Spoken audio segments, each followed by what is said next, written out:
குருக்களாகி எங்களுக்கு வருடாந்திர தியானம் இருக்குதா இல்லைங்களா? பங்குசாமியார் சொல்லிட்டு போவார்ல, பங்கு தந்தை தியானத்திற்கு செல்ல இருப்பதனால் யாரும் பக்கத்தில் வரப்படாது இந்த வாரம் அப்படின்னு சொல்லிட்டு அனௌன்ஸ் பண்ணிட்டு போயிடுவாங்க. எங்களுக்கு ஞாயிற்றுக்கிழமை சாயந்தரம் ஆரம்பித்து திங்கள் செவ்வாய் புதன் வியாழன் வெள்ளிக்கிழமை விட்டுருவாங்க. 5 நாள் எங்களுக்கு நடக்கும். சிஸ்டர்ஸுங்களுக்கும் அதே மாதிரி வருடாந்திர தியானம் உண்டு. 5 நாளா 7 நாளா சிஸ்டர்? 7 நாள். பங்குசாமிக்கெல்லாம் 5 நாள், சிஸ்டருக்கெல்லாம் 7 நாள். ஏன் அப்படி? இல்லை, சின்ன பாவிக்கெல்லாம் 5 நாள், பெரிய பாவிக்கு 7 நாள். சிஸ்டர்லாம் முறைக்கிறாங்க. அப்படி இல்லை, அவங்களாம் கம்யூனிட்டியில் இருக்கிற ஒரு ஆர்டர், சபையோட ஆர்டர். சில இதில் 8 நாள் வைப்பாங்க.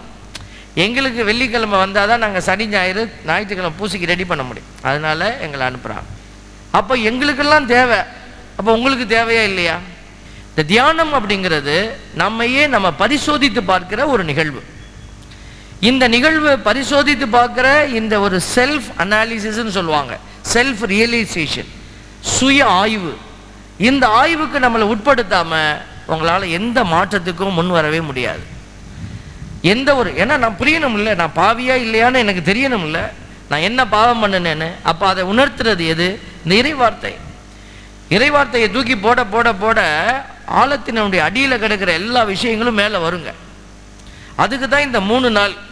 சில பேர் என்ன செய்வாங்கன்னா 3ஆவது நாள் அப்போ தான் பவராக ஜெபிப்பாங்க, ஆவியானவருடைய அபிஷேக ஜெபம் நடக்கும், அப்போ மட்டும் போய் அள்ளிட்டு வந்துடலான்னு நினைப்பாங்க. இந்த 3 நாள் வரவங்களுக்கு தாங்க சில வெளிப்பாடுகள் ஆண்டவர் கொடுப்பார். நம்ம வச்சிருக்கிறதே ரொம்ப குறைவு. 40 நாளில் 10ல் ஒரு பகுதி கணக்கில் 4 நாளாவது ஒதுக்கி இருக்கணும். நம்மளே அதில் ஒதுக்குனது எத்தனை தான்? 3 தான். அதுலேயும் நீங்கள் ஒரு சில எக்ஸப்ஷன் கொடுத்தீங்கன்னா நிறைவடைய முடியாது.